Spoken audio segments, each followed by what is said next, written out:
Hello everyone, welcome back to non stop learning. I hope आप सभी अच्छे होंगे एंड आप सबकी पढ़ाई भी अच्छे से चल रही होगी। जैसा कि हम लोग करेंट अफेयर का पॉइंटर का अध्ययन कर रहे हैं, ये समसामयिक के घटना चक्र में हम लोग ये इसका पॉइंटर है जो घटना चक्र का, उसका अध्ययन कर रहे हैं। ये संक्षिप्त वार्षिक संकलन है। इसमें 30 मई 2025 से लेकर 15 जून 2025 तक के सारे 15 जून 2026 तक के सारे करंट अफेयर्स दिए हुए हैं। इसमें ये आपके आने वाले किसी भी एग्ज़ाम, चाहे 72 बीपीएससी हो या तो फिर यूपी पीसीएस का एक प्रीलिम्स हो या फिर रेलवे ग्रुप डी एनटीपीसी या फिर कोई भी आपका कोई भी एग्ज़ाम हो, स्टेट एग्ज़ाम या तो फिर सेंट्रल लेवल का एग्ज़ाम जिसमें करंट अफेयर के क्वेश्चन पूछे जाते हैं, इसके लिए यह वीडियो मोस्ट इम्पॉर्टेंट और हेल्पफुल साबित होगी। अगर आपने अब तक इसके और भी पार्ट नहीं देखे हैं, मैंने ये हमारा 6 पार्ट है। इसके पहले मैंने 5 पार्ट इसके अपलोड करा दिए हैं ऑलरेडी। ये हमारा 6वां पार्ट है। अगर आप लोगों ने इसको नहीं विजिट किया है तो चैनल पे मैंने प्लेलिस्ट बना दी है, आप जाके उसे ज़रूर विजिट करें। तो चलिए हम लोग शुरू करते हैं। इसके पहले मैंने इसका राष्ट्रीय परिदृश्य करा दिया है। हम अब अंतर्राष्ट्रीय परिदृश्य में इसको देखने वाले हैं। आइए शुरू करते हैं बिना टाइम वेस्ट किए हुए। इसमें दिया हुआ है शुरू करते हैं दोस्तों। इसमें पहले दिया हुआ है अर्थशास्त्रियों द्वारा उस प्रक्रिया को क्या नाम दिया गया है जिसके तहत पुरानी पीढ़ी अपनी अकुत संपत्ति नई पीढ़ी को सौंप रही है। इसे द ग्रेट वेल्थ ट्रांसफ़र कहते हैं। इसे द ग्रेट वेल्थ ट्रांसफ़र कहते हैं। नेक्स्ट है भारतीय मूल के फिरोज मिस्री और जहान मिस्री जो 30 वर्ष से कम आयु के अरबपतियों की सूची में शामिल है को मुख्य रूप से किस भारतीय समूह में हिस्सेदारी विरासत में मिली है। इन्हें टाटा सन्स और सापूरजी पोलोनजी के समूह से हिस्सेदारी विरासत में मिली है। फिर नेक्स्ट है विश्व स्तर पर कुल अरबपतियों की संख्या के मामले में वर्तमान में कौन सा देश शीर्ष पर है। इसमें सभी आयु वर्ग के मिलाकर इसमें संयुक्त राज्य अमेरिका शीर्ष पर है। नेक्स्ट देखते हैं दोस्तों, किस मेडिकल जर्नल ने जलवायु परिवर्तन के कारण 2050 तक शारीरिक गतिविधियों में कमी पर चेतावनी देने वाली एक रिपोर्ट प्रकाशित की है। ये रिपोर्ट किसने प्रकाशित की है? तो ये report the Lancet global health ने प्रकाशित की है। नेक्स्ट है रिपोर्ट में वर्ष 2050 तक बढ़ते तापमान और शारीरिक निष्क्रियता के कारण वैश्विक स्तर पर प्रतिवर्ष कितनी अतिरिक्त मौतें होने का अनुमान लगाया गया है।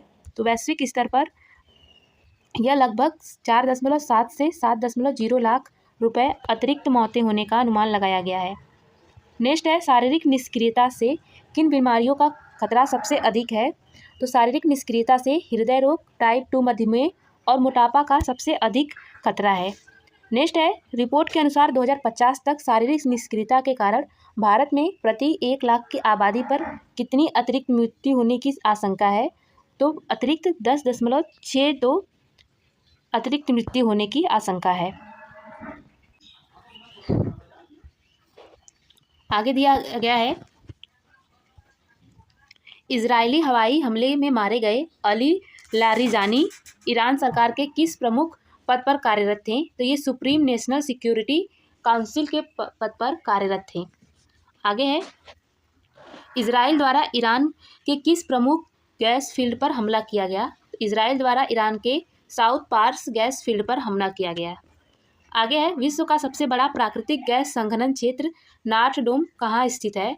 यह फारस की खाड़ी में स्थित है। आगे दिया हुआ है इसे किन देशों के मध्य भौगोलिक रूप से साझा किया जाता है। तो इसे ईरान और कतर के मध्य साझा किया जाता है। आगे है अंतिम अवस्था में वयस्कों की इच्छा मृत्यु का अधिकार देने वाले विधेयक को कहाँ खारिज कर दिया गया। इसे स्कॉटलैंड में यूके में खारिज कर दिया गया। आगे है उत्तरी कोरिया में किस प्रमुख विधायी निकाय संसद के लिए आम चुनाव संपन्न हुए। तो ये सुप्रीम पीपुल्स असेंबली के लिए आम चुनाव संपन्न हुए। नेक्स्ट है 9वीं पार्टी कांग्रेस में किम जोंग उन को किस पार्टी के महासचिव के रूप में चुना गया। उन्हें वर्कर्स पार्टी ऑफ कोरिया के महासचिव के रूप में चुना गया। नेक्स्ट है किम जोंग उन वर्तमान में उत्तर कोरिया के किस सर्वोच्च राज्य निकाय के अध्यक्ष हैं। तो ये राज्य मामले आयोग के अध्यक्ष हैं। नेक्स्ट है नेपाल की पहली ट्रांसजेंडर महिला सांसद कौन बनी है। तो ये भूमिका श्रेष्ठा बनी है। नेक्स्ट है विश्व खुशहाली रिपोर्ट 2026 में किस देश ने लगातार 9वीं बार प्रथम स्थान हासिल किया है। तो फिनलैंड ने लगातार 9वीं बार प्रथम स्थान हासिल किया है विश्व खुशहाली रिपोर्ट में। आगे दूसरे और तीसरे स्थान पर क्रमशः कौन से देश हैं? तो दूसरे स्थान पर आइसलैंड और तीसरे स्थान पर डेनमार्क है। आगे चलते हैं। इसमें दिया हुआ है विश्व खुशहाली रिपोर्ट 2026 की 147 देशों की सूची में भारत को कौन सा स्थान प्राप्त हुआ है? तो भारत को 116वां स्थान प्राप्त हुआ है। नेक्स्ट है, वर्ष 2026 की खुशहाली रिपोर्ट के अनुसार दुनिया का सबसे दुखी या सबसे निचले स्थान पर कौन सा देश है? तो सबसे निचले स्थान पर अफगानिस्तान है। नेक्स्ट है, किस देश ने आधिकारिक तौर पर विश्व स्वास्थ्य संगठन WHO से अपनी सदस्यता समाप्त कर ली? तो ये अर्जेंटीना ने अपनी सदस्यता समाप्त कर ली। नेक्स्ट है, अमेरिका और चीन के शीर्ष आर्थिक और व्यापार प्रतिनिधियों के बीच उच्च स्तरीय वार्ता कहाँ आयोजित की गई? ये फ्रांस पेरिस में आयोजित की गई। नेक्स्ट है, कहाँ स्थित अमेरिकी दूतावास पर 7 साल बाद 2019 के बाद अमेरिकी ध्वज फहराया गया? तो ये कराकस वेनेजुला में 7 साल बाद ध्वज फहराया गया। अमेरिकी दूतावास वेनेजुला में 7 साल बाद ध्वज फहराया गया। आगे है, वेनेजुला के कार्यवाहक राष्ट्रपति कौन है? तो वेनेजुला के कार्यवाहक राष्ट्रपति डेल्सी रोड्रिग्स हैं। नेक्स्ट है, किस देश ने ईंधन की भारी कमी और जमाखोरी को रोकने के लिए सभी वाहनों के लिए QR कोड पंजीकरण प्रणाली को अनिवार्य कर दिया है? तो ये श्रीलंका ने अनिवार्य कर दिया है QR कोड प्रणाली को, QR कोड पंजीकरण प्रणाली को अनिवार्य कर दिया है। नेक्स्ट है, अमेरिकी राष्ट्रपति डोनाल्ड ट्रंप ने किस जलमार्ग की सुरक्षा के लिए नौसैनिक गठबंधन बनाने का आग्रह किया है? तो हॉर्मुज जल डमरू मध्य ने अमेरिकी राष्ट्रपति डोनाल्ड ट्रंप ने हॉर्मुज जल डमरू मध्य की सुरक्षा के लिए नौसैनिक गठबंधन बनाने का आग्रह किया है। नेक्स्ट है, वैश्विक कच्चे तेल के व्यापार का लगभग कितना प्रतिशत हिस्सा हॉर्मुज जल डमरू मध्य से होकर गुजरता है? तो लगभग 34% हॉर्मुज जल डमरू मध्य से होकर गुजरता है। नेक्स्ट है, खर्ग द्वीप किस देश का प्रमुख तेल निर्यात टर्मिनल है? तो ये ईरान का प्रमुख तेल निर्यातक टर्मिनल है। नेक्स्ट है, चिली के नए राष्ट्रपति के रूप में किसने पदभार ग्रहण किया है? तो चिली के नए राष्ट्रपति के रूप में जोन्स एंटोनियो कास्ट ने पदभार ग्रहण किया है। नेक्स्ट है, किस देश ने ऊर्जा संकट के कारण सभी विश्वविद्यालय को समय से पहले बंद करने का निर्णय लिया? तो बांग्लादेश ने यह निर्णय लिया। आगे है, वर्ल्ड मोबाइल कांग्रेस MWC 2026 का आयोजन कहाँ किया गया? तो ये बार्सिलोना स्पेन में वर्ल्ड मोबाइल कांग्रेस का आयोजन किया गया। नेक्स्ट है, शील्ड ऑफ द अमेरिकाज शिखर सम्मेलन का आयोजन कहाँ किया गया? तो ये फ्लोरिडा USA में किया गया। आगे है, शील्ड ऑफ द अमेरिकाज शिखर सम्मेलन का मुख्य उद्देश्य क्या घोषित किया गया? तो इसका मुख्य उद्देश्य नशा तस्कर, कार्टेलों और आतंकवादी नेटवर्क को नष्ट करने के लिए एक क्षेत्रीय सैन्य संगठन बनाना इसका उद्देश्य है। नेक्स्ट है, शील्ड ऑफ द अमेरिकाज पहल के नेतृत्व के लिए राष्ट्रपति ट्रंप ने किसे पहला विशेष दूत नियुक्त किया? तो क्रिस्टी नोएम को पहला विशेष दूत नियुक्त किया। नेक्स्ट है, ईरान पर अमेरिका और इजराइल के सैन्य हमलों के बाद अंतर्राष्ट्रीय परमाणु ऊर्जा एजेंसी की विशेष आपातकालीन बैठक कहाँ आयोजित की गई? तो ये वियना ऑस्ट्रिया में आयोजित की गई। आगे है, ईरान के किस प्रमुख यूरेनियम संवर्धन केंद्र पर हमला होने का आरोप लगाया गया है? तो नतांजा यूरेनियम संवर्धन केंद्र पर हमला होने का आरोप लगाया गया है। आगे है, इस युद्ध के दौरान इजराइल द्वारा ईरान के खिलाफ चलाए गए विशेष सैन्य अभियान का क्या नाम था? तो ऑपरेशन रोरिंग लायन। ये इजराइल द्वारा ईरान के खिलाफ चलाया गया था, इजराइल द्वारा ईरान के खिलाफ। नेक्स्ट है, भारत और कनाडा के बीच ऐतिहासिक कितने मूल्य का ऐतिहासिक यूरेनियम आपूर्ति समझौता हस्ताक्षरित हुआ है? तो ये 2.6 अरब कनाडाई डॉलर का ऐतिहासिक यूरेनियम आपूर्ति समझौता हस्ताक्षरित हुआ है। नेक्स्ट है, यूरेनियम के आपूर्ति करने वाले किस कनाडाई कंपनी के साथ यह समझौता हुआ? तो ये केमिको के साथ यह समझौता हुआ। आगे, इस समझौते के तहत कनाडाई कंपनी द्वारा भारत को यूरेनियम की आपूर्ति किस अवधि के दौरान की जाएगी? तो वर्ष 2027 और 2035 के दौरान की जाएगी। नेक्स्ट है, हाल ही में ब्रिटेन के किस शहर में स्थित भारतीय हिंदू समाज मंदिर के परिसर की बिक्री पर लंदन हाई कोर्ट ने आंतरिक रोक लगा दी। तो ये पीटरबरो भारत हिंदू इस पे लगा दी है रोक। नेक्स्ट है, भारत की राजकीय यात्रा पर आए फिनलैंड के राष्ट्रपति का क्या नाम है? तो भारत की राजकीय यात्रा पर आए फिनलैंड के राष्ट्रपति का नाम डॉक्टर अलेक्जेंडर स्टब है। आगे है, फिनलैंड के राष्ट्रपति अलेक्जेंडर स्टब ने नई दिल्ली में आयोजित किस प्रमुख भू राजनीतिक सम्मेलन के 11वें संस्करण में मुख्य अतिथि के रूप में भाग लिया? उन्होंने 11वें रायसीना डायलॉग में मुख्य अतिथि के रूप में भाग लिया। नेक्स्ट है, ईरान की असेंबली ऑफ एक्सपर्ट्स द्वारा नए सर्वोच्च नेता के रूप में किसने नियुक्त किया गया है? तो नए नेता के रूप में सैयद मोज्तबा हुसैनी खामेनेई को नियुक्त किया गया है।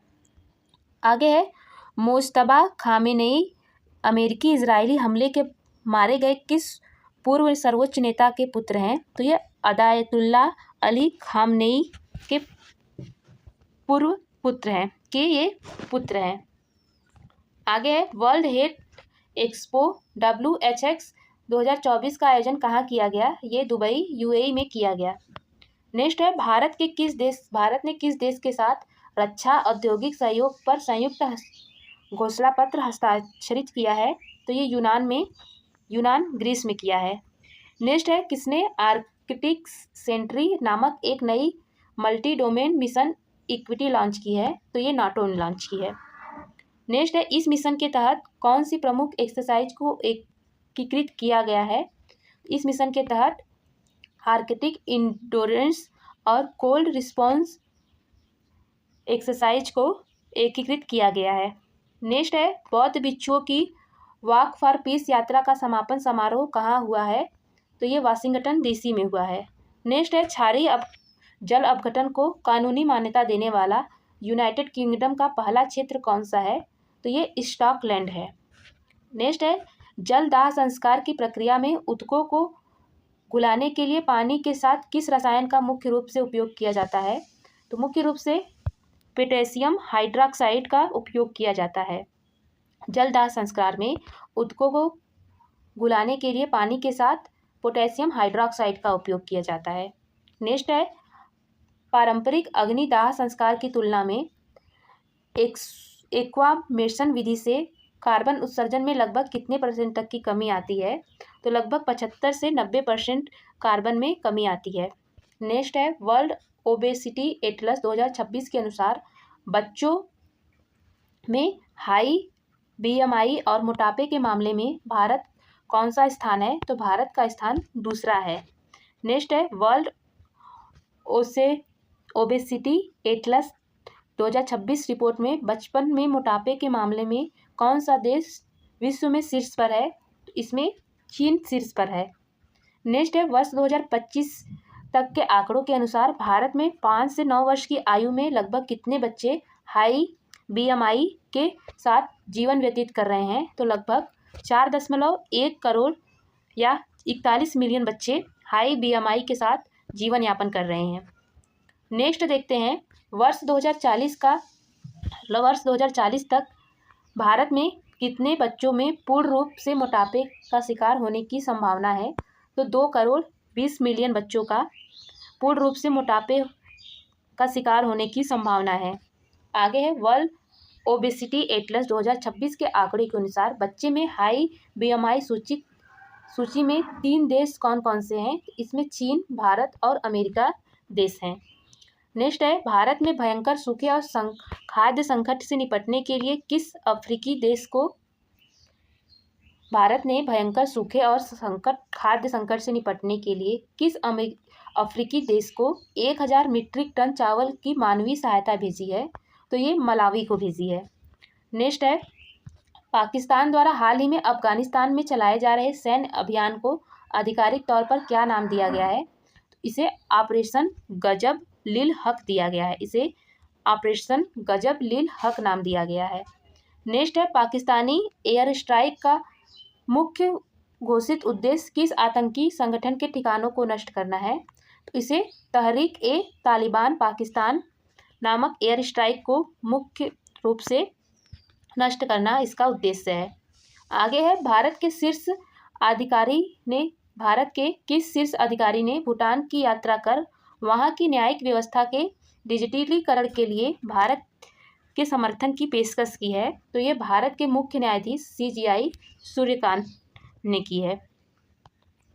आगे है, हिंद महासागर में अमेरिकी पनडुब्बी द्वारा डुबोए गए ईरानी नौसेना के मौज क्लास युद्धपोत का क्या नाम है? इसका नाम आयरिश देना है। नेक्स्ट है, एक अन्य ईरानी युद्धपोत आयरिश लवन को भारत के किस बंदरगाह पर मानवीय आधार पर सुरक्षित आश्रय दिया गया है? तो ये कोच्चि बंदरगाह पर दिया गया है। आगे है, वर्ष 2026 के लिए चीन ने अपने रक्षा बजट में कितनी वृद्धि की घोषणा की है? तो रक्षा बजट में 7% की वृद्धि की घोषणा की है। आगे है, वर्ष 2026 में चीन का कुल रक्षा बजट लगभग कितना तय किया गया है? तो चीन का कुल रक्षा बजट लगभग 277 अरब डॉलर घोषित किया गया है। आगे है, संयुक्त राष्ट्र की एक रिपोर्ट के अनुसार वैश्विक स्तर पर महिलाओं के पास पुरुषों की तुलना में कितने प्रतिशत कानूनी अधिकार हैं? तो ये 64% पुरुषों की तुलना में महिलाओं के पास कानूनी अधिकार है। रिपोर्ट के अनुसार दुनिया के कितने प्रतिशत देशों में समान काम के लिए समान वेतन की गारंटी देने वाला कानून नहीं है? तो ये 44% देशों में समान काम के लिए समान वेतन की गारंटी देने वाला कानून नहीं है। नेक्स्ट है, विश्व के अनुमान के अनुसार यदि महिलाओं के लिए सभी कानून और आर्थिक बाधाओं को दूर किया जाए तो वैश्विक GDP में लगभग कितने % की वृद्धि हो सकती है? तो ये लगभग 20% की वृद्धि हो सकती है। आगे है, नवीनतम आंकड़ों के अनुसार वर्ष 2025 में दुबई इंटरनेशनल एयरपोर्ट पर अंतर्राष्ट्रीय यातायात के मामले में किस देश ने शीर्ष स्थान प्राप्त किया है? तो ये भारत ने शीर्ष स्थान प्राप्त किया है। आगे है, भ्रष्टाचार धारणा सूचकांक 2025 की किस संगठन द्वारा जारी किया गया? तो भ्रष्टाचार धारणा सूचकांक ये ट्रांसपेरेंसी इंटरनेशनल द्वारा जारी किया गया। आगे है, भ्रष्टाचार धारणा सूचकांक वर्ष 2025 में 182 देशों और क्षेत्र की सूची में भारत का कौन सा स्थान है? तो भारत को 91वां स्थान प्राप्त है भ्रष्टाचार धारणा सूचकांक में। आगे है, मजबूत संस्थाओं और पारदर्शी शासन के कारण कौन सा देश भ्रष्टाचार धारणा सूचकांक में 89 अंकों के साथ लगातार 8वें वर्ष शीर्ष पर बना हुआ है? तो ये डेनमार्क शीर्ष पर बना हुआ है। नेक्स्ट है, सूचकांक 2025 के अनुसार सबसे कम अंक मात्र 9 अंक प्राप्त करने वाले 2 देश की सूची में सबसे निचले स्थान पर कौन है? तो इसमें सबसे भ्रष्ट जो है ये सोमालिया और दक्षिणी सूडान है। आगे चलते हैं, सूचकांक 2025 में 3 शीर्ष सर्वाधिक ईमानदार देश कौन है? तो शीर्ष देशों में डेनमार्क, फिनलैंड और सिंगापुर हैं। आगे है, पेरू के नए अंतरिम राष्ट्रपति के रूप में किसे चुना गया है? तो इस पेरू के नए अंतरिम राष्ट्रपति जोसेफ मारिया बालकराज को चुना गया है। नेक्स्ट है, नीदरलैंड के सबसे युवा प्रधानमंत्री के रूप में किसने पदभार ग्रहण किया है? तो ये राब जोटेन ने 38 वर्ष की आयु में पदभार ग्रहण किया है। नेक्स्ट है, जोन्स जेरिक किस देश के राष्ट्रपति हैं जिन्हें सेंसर प्रक्रिया द्वारा हटाया गया है? तो ये पेरू देश के राष्ट्रपति हैं जिन्हें सेंसर प्रक्रिया द्वारा हटाया गया है। नेक्स्ट है, जोन्स जेरिक को हटाने का क्या कारण था? तो इन्हें चीन के व्यवसायी के साथ गुप्त बैठकें एवं संदिग्ध भ्रष्टाचार के कारण इन्हें हटाया गया था।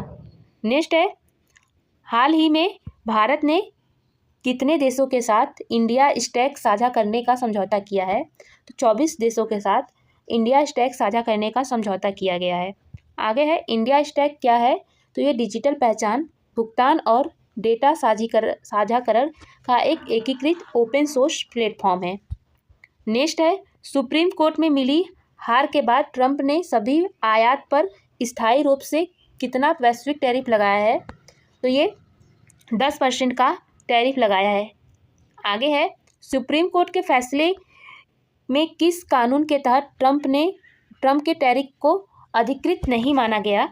तो अंतर्राष्ट्रीय आपातकालीन आर्थिक शक्तियां अधिनियम के तहत ट्रंप के टैरिफ को अधिकृत नहीं माना गया। नेक्स्ट है, दक्षिण कोरिया के किस पूर्वी राष्ट्रपति को विद्रोह के आरोप में उम्र कैद की सज़ा सुनाई गई। तो ये यू सुन येल को उम्र कैद की सज़ा सुनाई गई। आगे है वाशिंगटन डीसी में आयोजित बोर्ड ऑफ पीस की पहली बैठक में भारत को किस रूप में भाग लिया। तो भारत ने पर्यवेक्षक के रूप में भाग लिया, ऑब्जर्वर के रूप में बोर्ड ऑफ पीस की पहली बैठक में भाग लिया। नेक्स्ट है अमेरिकी राष्ट्रपति डोनाल्ड ट्रंप द्वारा नवगठित बोर्ड ऑफ पीस का प्राथमिक उद्देश्य किस क्षेत्र के पुनर्गठन शांति प्रक्रिया से जुड़ा है। तो ये गाजा पट्टी के पुनर्गठन और शांति प्रक्रिया से जुड़ा हुआ है बोर्ड ऑफ पीस। आगे है बोर्ड ऑफ पीस के आधिकारिक चार्टर के अनुसार इस अंतर्राष्ट्रीय निकाय का आजीवन अध्यक्ष किसे घोषित किया गया है। इसे डोनाल्ड ट्रंप को घोषित किया गया है। नेक्स्ट है अमेरिका ने बोर्ड ऑफ पीस के माध्यम से मानवीय सहायता, पुनर्निर्माण और क्षेत्रीय स्थिरता के लिए कितनी भारी भरकम राशि देने की घोषणा की है। तो 10 अरब डॉलर अमेरिकी 10 अरब डॉलर देने की घोषणा की है। आगे है अमेरिका द्वारा प्रदत्त 10 अरब डॉलर के साथ कुल फंडिंग कितनी हो गई। तो यह कुल फंडिंग 15 अरब डॉलर से अधिक हो गई। नेक्स्ट है भारत का राजकीय दौरा करने वाले सेशेल्स के नवनिर्वाचित राष्ट्रपति कौन है। तो सेशेल्स के नवनिर्वाचित राष्ट्रपति डॉक्टर पैट्रिक हरमनी हैं। आगे है बांग्लादेश में आम चुनाव में किस राजनीतिक दल ने भारी बहुमत से जीत दर्ज की है। तो बांग्लादेश नेशनलिस्ट पार्टी ने भारी जीत दर्ज की है। आगे है बांग्लादेश नेशनलिस्ट पार्टी का नेतृत्व किसने किया। तो ये तारिक रहमान ने किया। आगे है कृत्रिम बुद्धिमत्ता AI के जोखिमों का आकलन करने के लिए 40 सदस्यीय वैश्विक वैज्ञानिक पैनल के गठन को किस संस्था ने मंजूरी दी है। तो इसे संयुक्त राष्ट्र महासभा ने मंजूरी दी है। आगे है इस 40 सदस्यीय वैज्ञानिक पैनल में किस प्रमुख भारतीय विशेषज्ञ को नियुक्त किया गया है। तो इसमें प्रोफेसर B रविंद्रन को नियुक्त किया गया है। आगे चलते हैं मतदान के दौरान 117 देशों ने इस प्रस्ताव के पक्ष में मतदान किया, जबकि किन देशों ने इस पैनल के गठन के खिलाफ नो मतदान किया। तो इसमें अमेरिका और पराग्वे ने नो मतदान किया। आगे है अमेरिका 2026 में वैश्विक सुरक्षा पर चर्चा के लिए 62वां ज्यूरिख सुरक्षा सम्मेलन किस देश में आयोजित किया गया। तो ये जर्मनी में आयोजित किया गया। नेक्स्ट है भारतीय प्रधानमंत्री नरेंद्र मोदी जी ने किस देश की यात्रा की। तो भारतीय प्रधानमंत्री नरेंद्र मोदी जी ने मलेशिया देश की यात्रा की। आगे है दोनों देशों के नेताओं ने किस साझेदारी को अधिक सुदृढ़ और विस्तृत करने के लिए साझा प्रतिबद्धता की पुष्टि की। तो भारत मलेशिया व्यापक राजनीतिक साझेदारी को सुदृढ़ और विस्तृत करने के लिए साझा प्रतिबद्धता की पुष्टि की। आगे है ब्रिटेन के प्रधानमंत्री कीर स्टारमर ने चीफ ऑफ स्टाफ पद से किसने इस्तीफा दे दिया। ब्रिटेन के प्रधानमंत्री कीर स्टारमर के चीफ ऑफ स्टाफ पद से किसने इस्तीफा दे दिया। तो मॉर्गन मैकइस्क्विन ने ब्रिटेन के चीफ ऑफ स्टाफ के पद से इस्तीफा दे दिया। आगे है पीटर मैंडेलसन पर क्या आरोप लगे। तो पीटर मैंडेलसन पर यौन अपराधी जेफरी एप्स्टीन से संबंध के आरोप लगे। नेक्स्ट है भारत और कनाडा ने किन मुद्दों पर साझा कार्य योजना तैयार करने का सहमति जताई। तो राष्ट्रीय सुरक्षा और कानूनी परिवर्तन पर साझा सहमति तैयार करने की योजना बनाई। आगे है भारत की ओर से बैठक में कौन शामिल हुए। तो भारत की ओर से अजीत डोभाल राष्ट्रीय सुरक्षा सलाहकार जो हैं ये बैठक में शामिल हुए। नेक्स्ट है प्रधानमंत्री नरेंद्र मोदी ने किसको जापान में हुए आम चुनाव में उनकी ऐतिहासिक जीत पर बधाई दी। तो सनाए ताकाचाकी को उनके जापान में हुए आम चुनाव में जीत पर बधाई दी। नेक्स्ट है फ्रांस ने कहाँ पर अपना महावाणिज्यिक दूत कार्यालय खोलने की घोषणा की। तो फ्रांस ने ग्रीनलैंड पर अपना महावाणिज्यिक दूत कार्यालय खोलने की घोषणा की। आगे है फ्रांस ग्रीनलैंड में राजनयिक मिशन खोलने वाला कौन सा देश बना? तो यह पहला यूरोपीय संघ बना है। नेक्स्ट है 16 वर्ष से कम उम्र के बच्चों के लिए सोशल मीडिया पर पूर्ण प्रतिबंध लगाने की घोषणा करने वाला पहला यूरोपीय देश कौन सा है? तो ये स्पेन है। नेक्स्ट है global AI brain race report 2026 में किस देश ने प्रथम स्थान प्राप्त किया है? तो संयुक्त राज्य अमेरिका ने प्रथम स्थान प्राप्त किया है। नेक्स्ट है ग्लोबल एआई ब्रेन रेस वर्ष 2026 में भारत की क्या रैंक है? तो भारत की 6ठी रैंक है। आगे है भारत का इस बजट में कितना योगदान है? तो भारत का योगदान 1.016% है।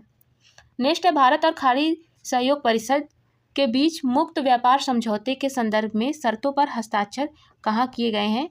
तो ये नई दिल्ली में हस्ताक्षर किए गए हैं भारत और खाड़ी देशों के सहयोग परिषद के बीच मुक्त समझौते की। नेक्स्ट है यूनिसेफ ने एआई से तैयार बच्चों के अश्लील चित्रण को क्या माना है? यह बाल यौन शोषण माना है। नेक्स्ट है ईरान और अमेरिका के बीच परमाणु वार्ता का एक नया दौर कहाँ आयोजित किया गया? तो ये मस्कट में आयोजित किया गया जो ओमान की राजधानी है। आगे है इस वार्ता में मध्यस्थता किस देश ने की? तो इस वार्ता में ओमान ने मध्यस्थता की। नेक्स्ट है इस वार्ता का मुख्य उद्देश्य क्या था? तो इस वार्ता का मुख्य उद्देश्य था ईरान के परमाणु कार्यक्रम पर वार्ता और क्षेत्रीय शांति। नेक्स्ट है ईरान ने वार्ता में किन मुद्दों पर बात करने से इनकार किया? तो ईरान ने वार्ता पर बैलिस्टिक मिसाइल कार्यक्रम के मुद्दों पर बात करने से इनकार किया। नेक्स्ट है महत्वपूर्ण खनिज मंत्री स्तरीय सम्मेलन का आयोजन कहाँ किया गया? तो यह वाशिंगटन डीसी अमेरिका में किया गया। महत्वपूर्ण खनिज सम्मेलन का आयोजन वाशिंगटन डीसी में किया गया। आगे चलते हैं नेक्स्ट क्वेश्चन पे। आगे दिया हुआ है विदेश मंत्री एस जयशंकर ने महत्वपूर्ण खनिज मंत्री स्तरीय सम्मेलन में किस पर जोर दिया? तो इन्होंने आपूर्ति श्रृंखला को जोखिम रहित करने पर जोर दिया। आगे है ग्लोबल टीचर प्राइज 2026 किस भारतीय शिक्षिका ने जीता? तो ये रूबल नागी ने जीता। नेक्स्ट है यह पुरस्कार किस शिखर सम्मेलन के दौरान प्रदान किया गया? तो यह विश्व सरकार शिखर सम्मेलन के दौरान प्रदान किया गया। आगे है ग्लोबल टीचर प्राइज किस फाउंडेशन द्वारा आयोजित की गई? तो ये वर्की फाउंडेशन द्वारा ग्लोबल टीचर प्राइज फाउंडेशन आयोजित किया गया। आगे है किस शहर ने दुनिया की दूसरी लूप टाइप भूमिगत पैसेंजर टनल परिवहन प्रणाली शुरू करने की घोषणा की? तो ये दुबई यूएई ने घोषणा की। आगे है दुनिया में पहला शहर जहां यह लूप टाइप भूमिगत टनल सिस्टम लागू हुआ? तो ये लास वेगास में लागू हुआ। लास वेगास अमेरिका में लागू हुआ। नेक्स्ट है दुबई लूप का मुख्य उद्देश्य क्या है? तो इसका मुख्य उद्देश्य है ट्रैफिक जाम कम करना और तेज परिवहन। आगे है वर्ल्ड गवर्नमेंट्स समिट WGS 2026 का आयोजन कहाँ किया गया? तो ये दुबई यूएई में किया गया। आगे है भारत और नॉर्वे के मध्य 12वां विदेश कार्यालय परामर्श कहाँ आयोजित हुआ? तो ये ओस्लो नॉर्वे में आयोजित हुआ। आगे है भारत की ओर से बैठक की सह अध्यक्षता किसने की? तो भारत की ओर से बैठक की सह अध्यक्षता CB जॉर्ज सचिव पश्चिमी और विदेश मंत्रालय ने किया। किसने की? CB जॉर्ज ने किया जो सचिव हैं विदेश मंत्रालय के। आगे है यूरोपीय संघ ने किस संगठन को आतंकवादी घोषित किया? तो इस्लामी रिवोल्यूशनरी गार्ड कार्प्स को यूरोपीय संघ ने आतंकवादी घोषित किया। नेक्स्ट है एलन मस्क कितने डॉलर की संपत्ति वाले दुनिया के पहले व्यक्ति बने? तो वे 800 अरब डॉलर संपत्ति वाले दुनिया के सबसे पहले व्यक्ति बने हैं। नेक्स्ट है गिनी के राष्ट्रपति के रूप में किसने शपथ ली? तो गिनी के राष्ट्रपति के रूप में मडामी डेम्बोया ने शपथ ली। आगे है वैश्विक नवाचार सूचकांक 2025 में भारत किस स्थान पर है? भारत 38वें स्थान पर है। आगे है किस देश ने शीर्ष स्थान हासिल किया? तो स्विट्जरलैंड ने शीर्ष स्थान हासिल किया। नेक्स्ट है दूसरे और तीसरे स्थान पर कौन से देश रहे? तो दूसरे और तीसरे स्थान पर क्रमशः स्वीडन और USA रहे। आगे है वर्ष 2025 में श्रीलंका में सबसे अधिक विदेशी पर्यटक किस देश से आए थे? तो श्रीलंका में सबसे अधिक विदेशी पर्यटक भारत से आए थे।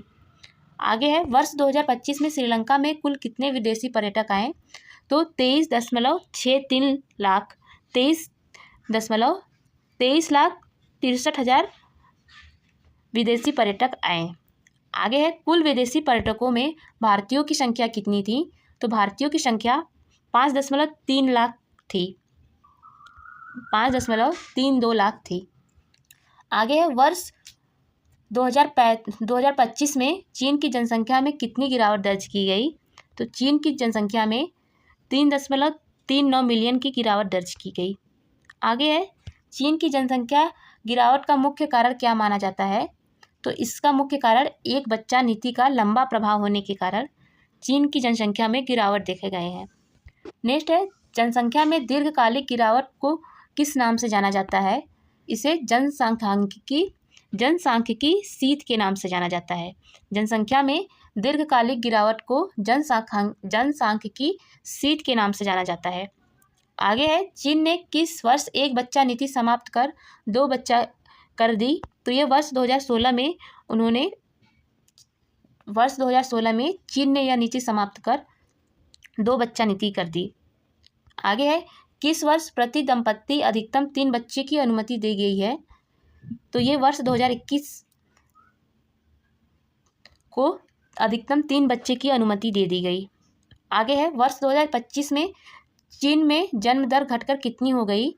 तो वर्ष 2025 में चीन में जन्म दर घटकर 5.63 प्रति 1000 व्यक्ति हो गई। आगे है, किस तरह के समुद्रों की सुरक्षा के लिए संयुक्त राष्ट्र संघ की नई संधि लागू हो गई? तो खुले समुद्रों की सुरक्षा के लिए संयुक्त राष्ट्र की नई संधि लागू हो गई है। आगे चलते हैं। संयुक्त राष्ट्र की नई संधि लागू होने के लिए कितने देशों के अनुमोदन की जरूरत थी? तो संयुक्त राष्ट्र की संधि लागू होने के लिए 60 देशों की अनुमोदन की जरूरत थी। आगे है, संयुक्त राष्ट्र की नई संधि का मुख्य उद्देश्य क्या है? तो इसका उद्देश्य खुले समुद्रों में जैव विविधता का संरक्षण और सतत उपयोग है। आगे है, G4 देशों ने किसे पुनर्गठन के लिए शीघ्र कार्रवाई का मॉडल प्रस्तुत किया? तो संयुक्त राष्ट्र सुरक्षा परिषद के पुनर्गठन के लिए शीघ्र कार्रवाई का मॉडल प्रस्तुत किया। नेक्स्ट है, G4 देश कौन कौन से हैं? तो G4 देश में ब्राज़ील, भारत, जर्मनी और जापान है। G4 देश में भारत, ब्राज़ील, जर्मनी और जापान है। आगे है, नए समझौते के बाद UAE भारत का कौन सा देश बन गया? कौन सा सबसे बड़ा द्रवीकृत प्राकृतिक गैस आपूर्तिकर्ता बन गया? तो नए समझौते के बाद UAE भारत का दूसरा सबसे बड़ा द्रवीकृत प्राकृतिक गैस आपूर्तिकर्ता बन गया। आगे है, भारत का सबसे बड़ा LNG आपूर्तिकर्ता कौन सा देश है? तो सबसे बड़ा आपूर्तिकर्ता कतर है और दूसरा सबसे बड़ा आपूर्तिकर्ता UAE है। नेक्स्ट है, भारत अरब विदेश मंत्रियों की दूसरी बैठक कहाँ आयोजित की गई? तो ये नई दिल्ली में आयोजित की गई। आगे है, भारत अरब विदेश मंत्रियों की दूसरी बैठक की सह अध्यक्षता किस देश ने की? तो ये संयुक्त अरब अमीरात UAE ने की। नेक्स्ट है, अमेजन ने वैश्विक स्तर पर कितनी कॉरपोरेट नौकरियों में कटौती की घोषणा की? तो अमेजन ने 16,000 कॉरपोरेट नौकरियों की कटौती की घोषणा की। आगे है, भारत और EU ने किस देश पर साझेदारी को भारत और EU ने किस देश पर साझेदारी को मजबूत करने का फैसला लिया? तो सुरक्षित 6G तकनीक का विकास करने पर को मजबूत करने का फैसला लिया।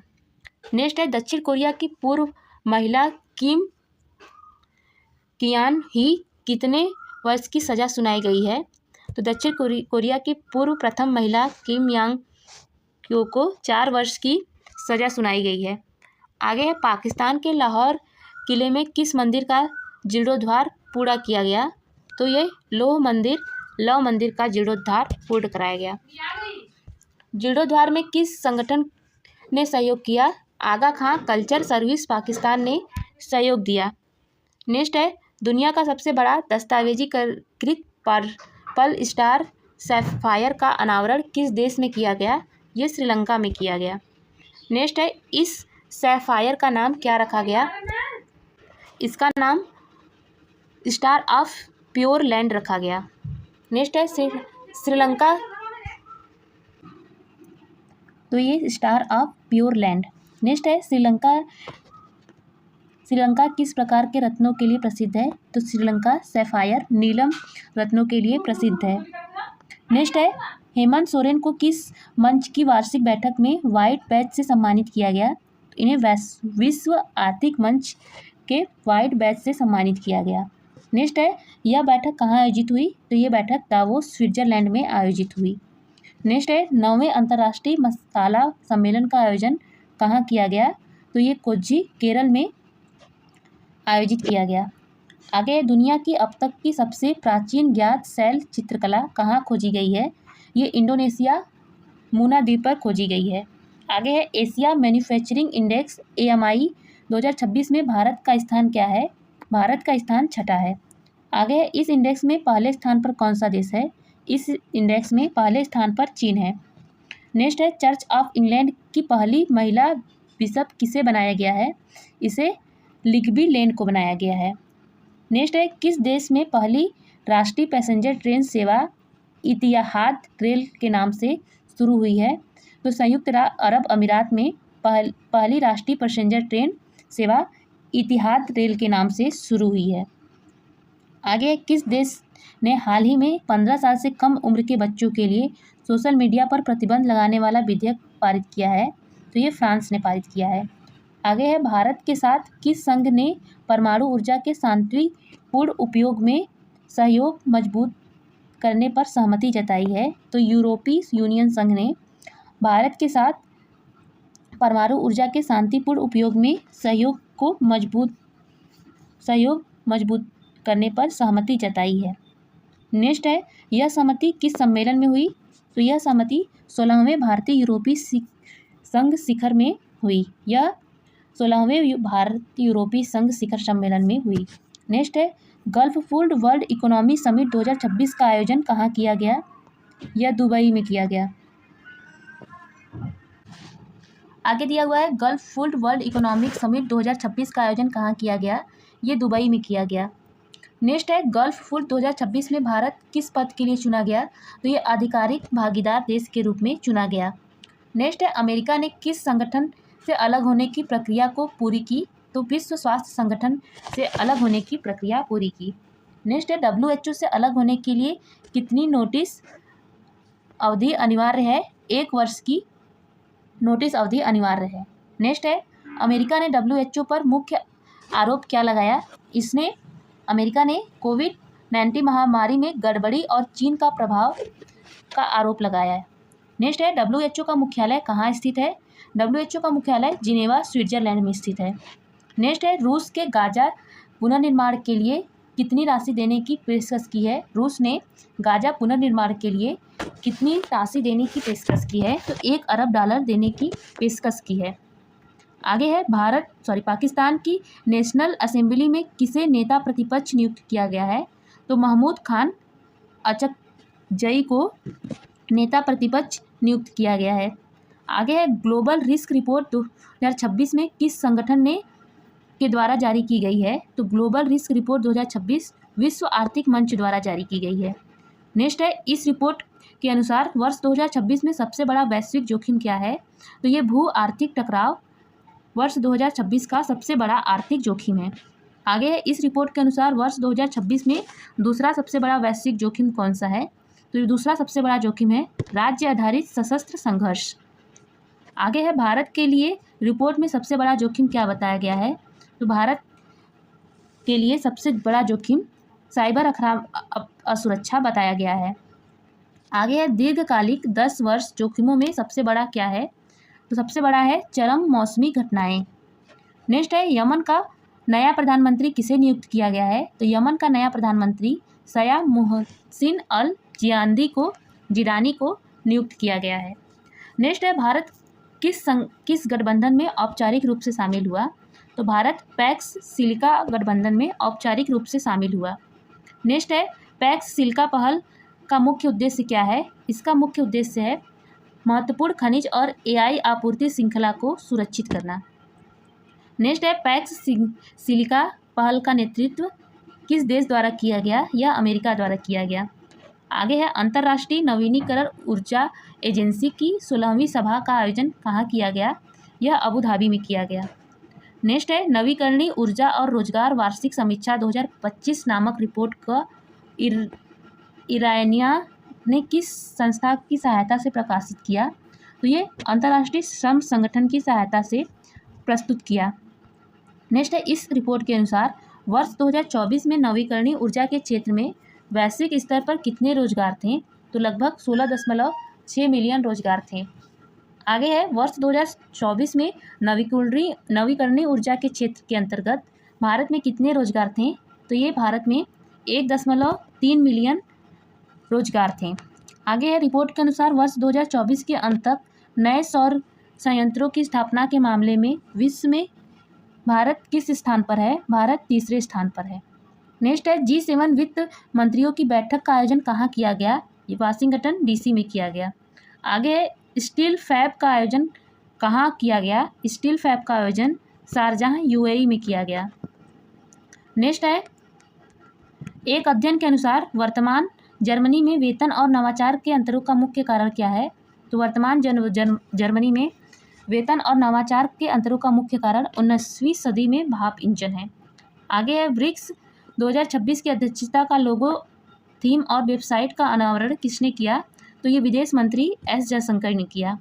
नेक्स्ट है ब्रिक्स 2026 की अध्यक्षता के लिए भारत की थीम क्या है? तो भारत की थीम है लचीलापन, नवाचार, सहयोग और स्थिरता के लिए निर्माण। नेक्स्ट है ब्रिक्स 2026 लोगो किस फूल पर आधारित है? यह कमल पर आधारित है। नेक्स्ट है लोगों की पंखुड़ियों में क्या शामिल है?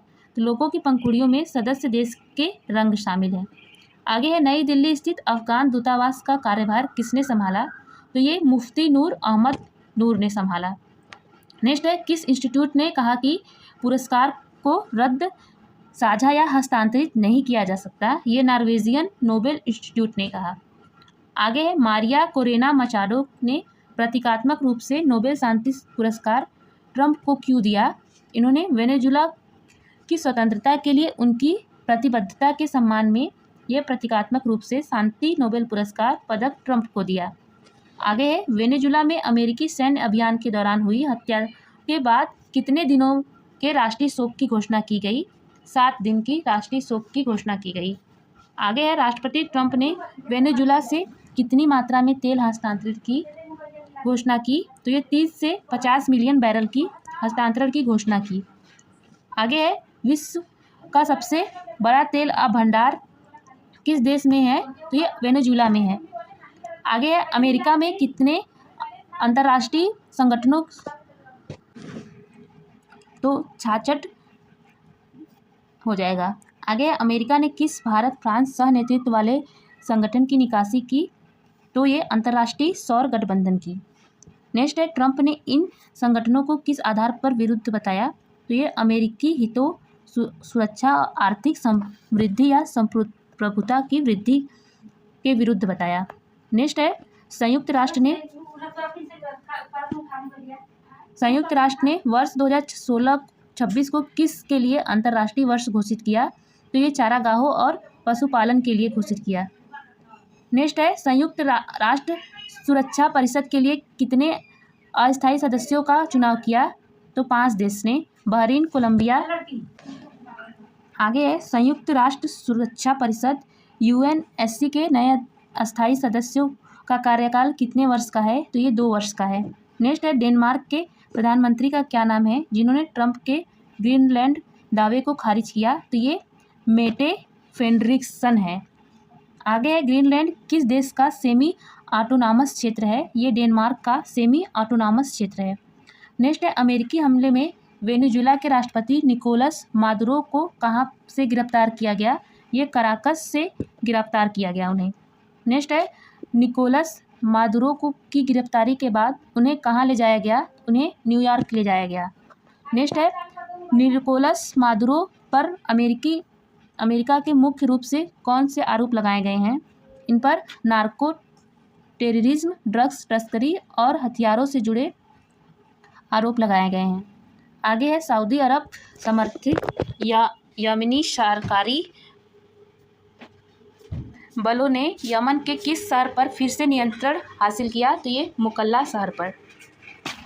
तो आज का वीडियो यहीं पे समाप्त करते हैं, मिलते हैं नेक्स्ट वीडियो में।